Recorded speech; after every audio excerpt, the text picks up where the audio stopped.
What's going on, Dolphins fans? Kyle Krabs, Locked On Dolphins. Today is Friday, August 26, 2022. And today we're looking at some Miami Dolphins players who we're really hoping can make one last stand against the Philadelphia Eagles for the team's third and final preseason contest. You are Locked On Dolphins, your daily Miami Dolphins podcast, part of the Locked On Podcast Network, your team every day.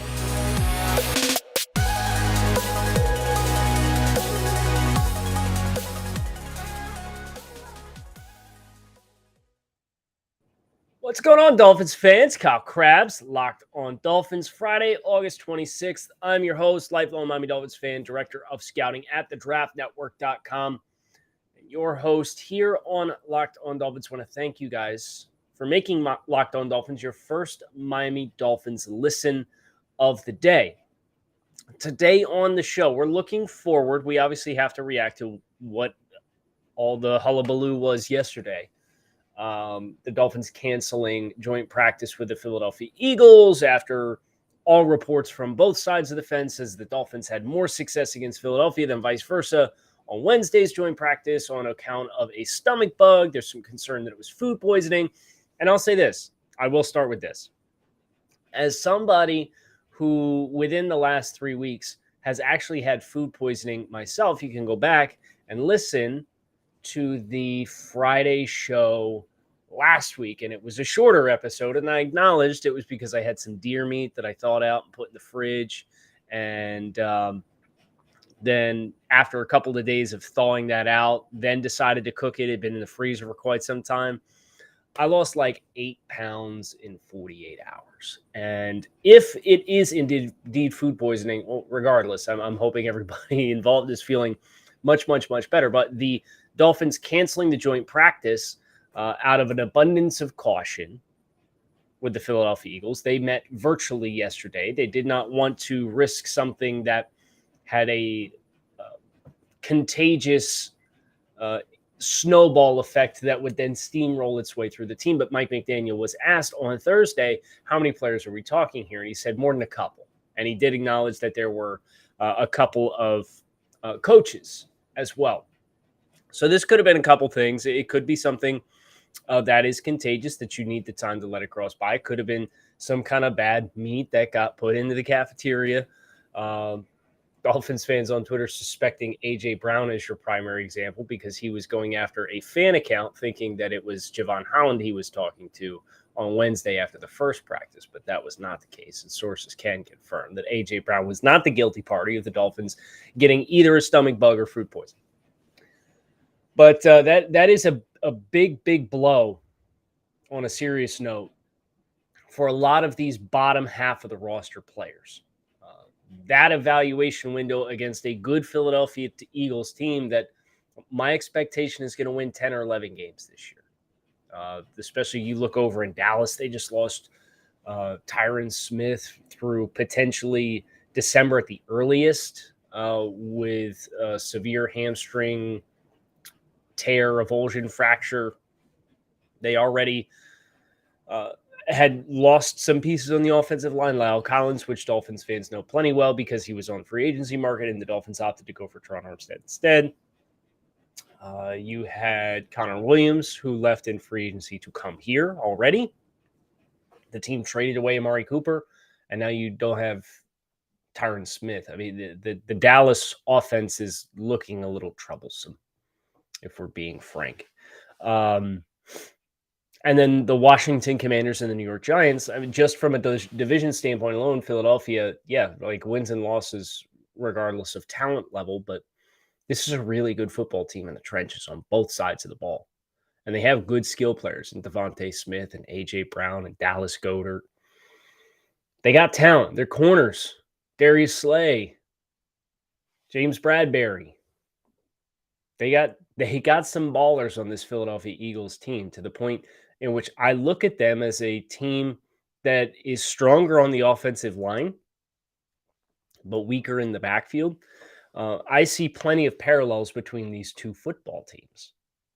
And my expectation for both is that they will be double-digit wins win teams when it's all said and done. So for Miami to get that kind of work against that kind of team and then to miss an opportunity to do that, it really puts the focus squarely on the preseason game at this point, which we need to be watching very closely because there are a lot of players with a lot at stake. And unfortunately, you've lost a joint practice environment to get evaluated for the 80 players currently on the roster, and you're going to have to cut 27 of them here in the coming days in the aftermath of this final preseason game. So I'll go position room by position room. And obviously this is not going to be focused too much on the players that are on the 53-man roster we did earlier this week as a projection, but just players I think have a chance, but they need the chance and they need to hopefully not have whatever stomach bug is going through the team so that they can actually play tomorrow night against the Eagles. Quarterback room, it's pretty open and shut. I got 3 guys on the roster. Skylar's played plenty well regardless of what he does on tape from here. He's got practice and he's got game tape. Zaquandre White. I will admit Myles Gaskin, he's got game tape to lean off of for several years. Same for Savon Ahmed. Jarrett Dokes, I think, is on the outside looking in regardless, but Zaquandre White in the running back room is the one that I look at and say, man, you could really use a heavy dose of work and get a chance to see you for more than a couple of series at the end of a game and try to get a feel for how ready you are. My gut instinct says that this is a practice squad type player regardless, and that he's not ready for an active roster spot. But I'd like to have a bigger workload to have a peace of mind in making that decision, and that's what a lot of this is all about. Speaking of peace of mind, I love it when a good plan comes together. Level with me. We've all been in this situation at some point in our lives where we're a little tight on cash. Maybe you can only afford a few gallons of gas in your tank, or you got another save the date for yet another wedding present. If you're living paycheck to paycheck or struggling to make ends meet, it can be really stressful when unexpected expenses pop up. Now, Dave can help get you out of a pinch when you really need it. Hindsight is 20/20, and you can't change the past. But if you could get a little help from future you, wouldn't you take it? Now you can with Dave. Dave is the banking app that will help you get up to $500 instantly with extra cash. That's more money to fill your tank, buy a wedding gift, or catch up on bills. You can finally tackle those expenses that have been stressing you out without any hangups. There's no interest and no credit check needed. Millions of people have already downloaded the Dave app to get the financial relief that they need with extra cash. So if you're in a pinch and need some extra help, download Dave and think of it as a helping hand from future you. Download the Dave app in the App Store right now. That's DAVE. Sign up for an extra cash account and get up to $500 instantly. For terms and conditions, go to dave.com/legal. Instant transfer fees apply. Banking provided by Evolve, member FDIC. Future you, well, thank you.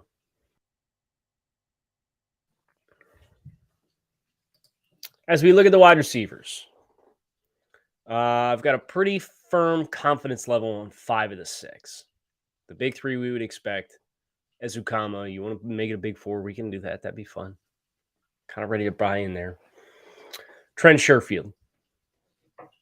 You get another 5 receivers, including a guy you might be that you're probably trying to trade.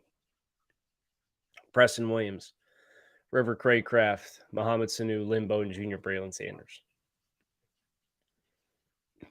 Lynn Bowden Jr. is the one I think could really, really use another strong game performance against Philadelphia, because he's the one I put in off the bubble.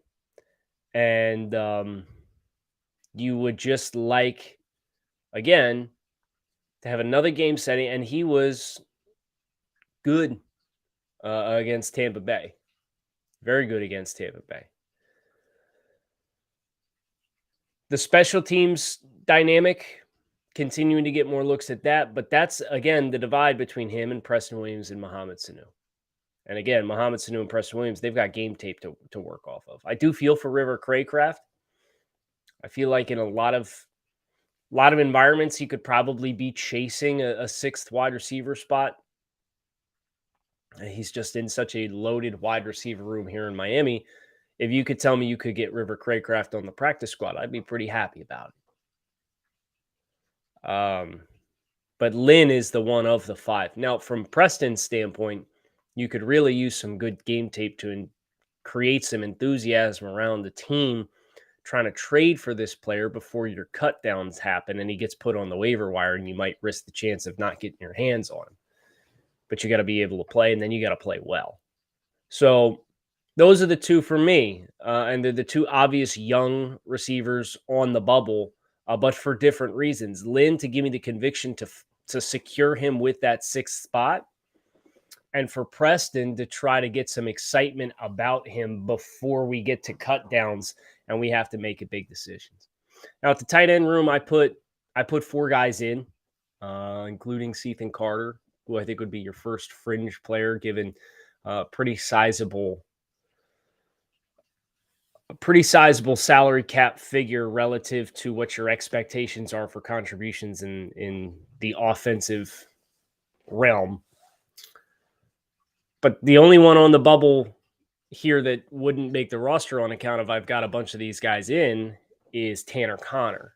And I don't think there's anything Tanner Connor, quite frankly, could do that would get me ready to actively use a 53-man roster spot on him. He's going to be a developmental player. He's going to need time. And if somebody else who wants to put him in a place where they're investing a 2022 roster spot on a player that's probably not going to be a consistent helper for you winning games until 2023 or 2024, go ahead. He's a nice player. I'd love to have him, but I'm not going to bend over backwards and burn a 53 roster spot to get him in, regardless of how he plays in the preseason game. It'd almost be better for Tanner, for the Dolphins, if Tanner didn't play in the preseason game so that there was less film out there for teams to really kind of let their imaginations run wild. On the offensive line, I think about a couple of guys that I bumped off that we need to play well. Robert Jones and Larnell Coleman are the 2 guys against the Eagles that, assuming they are available to play, need to play and need to play well. Larnell's been okay when you consider what he is as a 2021 7th round pick from UMass and your expectations for like your high floor. If you adjust them accordingly, you can kind of see the progress that has been made, and there has been progress made with Larnell Coleman. There's no question about that. But I mean, the Dolphins have put him in an unenviable spot right now where he's the swing tackle. I'd also mention Greg Little because we haven't seen Greg Little play, and that in itself is problematic for a guy who has some veteran experience, was once upon a time a highly drafted pick, trying to win the swing tackle spot. But Greg Jones, in my eye, he's getting outworked by Adam Pankey and he's getting outworked by Solomon Kinley. And that makes you not on the roster if you're getting outworked by a couple of interior guys. I don't think Robert Jones is going to be your swing tackle. He certainly doesn't have the movement skills to do that in this offense. So those are players that I'm hopeful for amidst the Dolphins' stomach bug that's kind of running its way through stuff. We don't get robbed of seeing, put one last game tape out there for us to make a decision off of. But my enthusiasm for expecting that to go well is mixed. It's a mixed bag.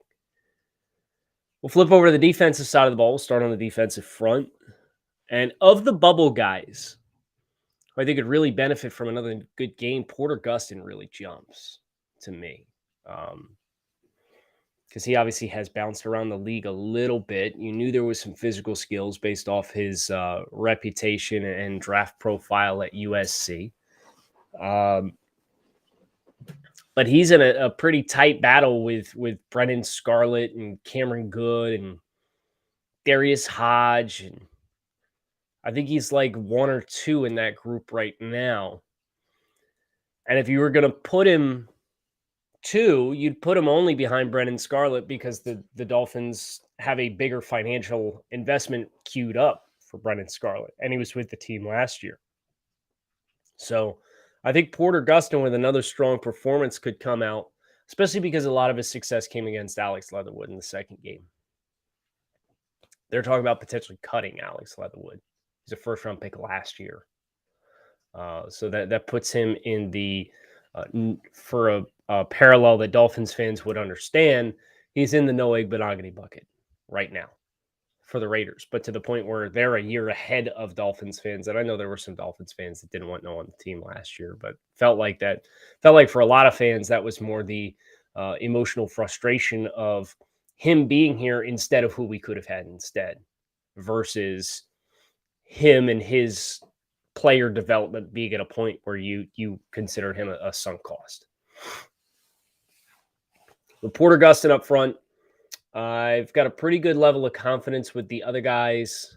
I almost regard Ben Stille in the same way that I regard Tanner Conner, or it might be better for Miami if we don't see him again, because he's playing really, really well late in these preseason games. Ben Stille is. And this was a player coming out of Nebraska that I thought could ball. I had a 5 on him over at the Draft Network. So Porter's the one up front that I think really, really would stand to benefit.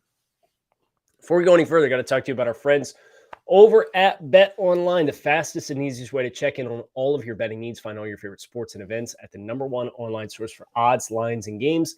Find reviews and news of every league, including MLB, NFL, NBA, NHL, combat sports, esports, and even golf.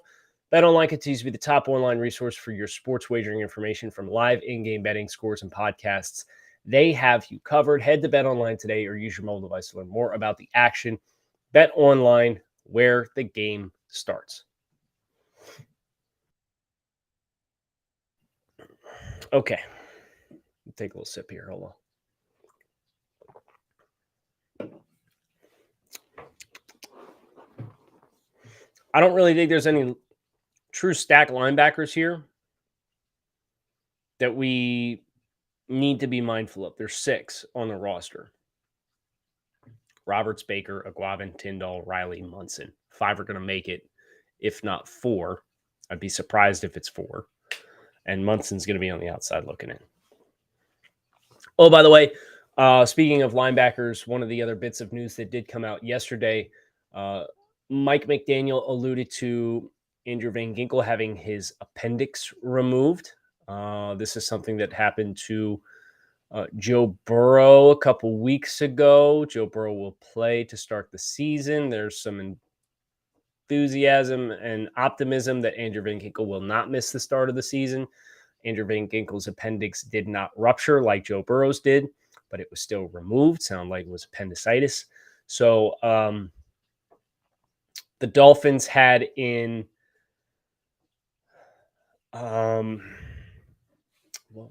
come on, Kyle. Trey Flowers. Jeez Louise, it's early. It's 6 a.m. Sorry. Knocking the cobwebs out. Trey Flowers in for a workout. Trey Flowers, of course, with the Patriots. Dolphins were interested. Got in a bidding war with the Lions in 2019. Flowers signed with the Lions. He's out on the street right now. He got cut from his contract. Was in for a workout. Familiarity with the system. He was in, kind of raised some flags. But Van Ginkel doesn't sound like he will miss any extended period of time. But even if he does, this is why you went out and you got Melvin Ingram, right? Because you're going to have Jalen Phillips. Now you got Melvin Ingram. And you feel as though there's not a drop-off. And arguably, Ingram might be a better option. Especially against some of these run-heavy teams that you'll face in the first 2 weeks. Well, let's go to the secondary. Guys that need to perform well in the preseason and give you the full sales pitch on who they are and why they need to be on the roster. And look at Elijah Campbell, first and foremost. It's tricky because he's classified as a safety now. Would the Dolphins keep 5 safeties? I don't know. Would they keep 5 corners and 5 safeties, and one of them be Elijah Campbell, who can play man, and another one be Eric Rowe, who can also play man, and you got 7 cover options on the team? I don't know. But Campbell, I'm looking at less for is he worthy of a roster spot, because I know the answer is yes.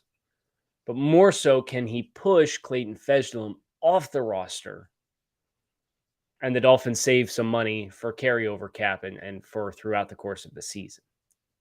That's the decision that I am looking at with Elijah Campbell. I don't know if the team will view it the same way, but that for me is wanting to continue to see Elijah Campbell make defensive plays. Because if you start making defensive plays in addition to what you could play on teams, what are we talking about here? Clayton Fejedelem hasn't made a play at the Dolphins since he signed his contract on defense.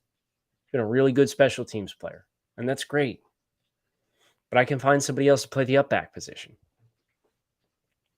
The other name that I am looking at here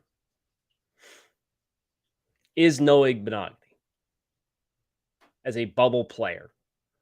Somebody who needs a strong performance to kind of stem the bleeding from his lack of momentum since the preseason start. With training camp, there was at least some discussion. Okay, staying on guys more. He's squeezing the bot. That's all out the window right now. So we need a play early in a game, and then we need that play to continue and sustain itself. Now, unfortunately, I would say this, the Dolphins having the concerns that they have in regards to cornerback depth, I'd play no the whole damn game. I would play him the whole game. And I want to see a play early, and I want to see consistent play all the way throughout. Because Philly's got some dudes at wide receiver as well. Beyond just from a depth perspective, they got Quez Watkins and Jalen Reagor, who was a first-round pick. And I like Quez Watkins a lot. That's a good football player. Zach Pascal. John Hightower is a good speedy receiver as a developmental type. Let him play the whole game and see what he gives you. That's how I view it. I hope you guys enjoyed this episode of Locked On Dolphins as we bring this thing across the finish line this week. Your team every day, Monday through Friday. We don't just say it, we live it. We hope you have a great weekend. Fins up. Keep it locked in. Right here on Locked On Dolphins. I will talk with you on the aftermath of the Dolphins' third preseason game against the Philadelphia Eagles. And here's to another trip to Club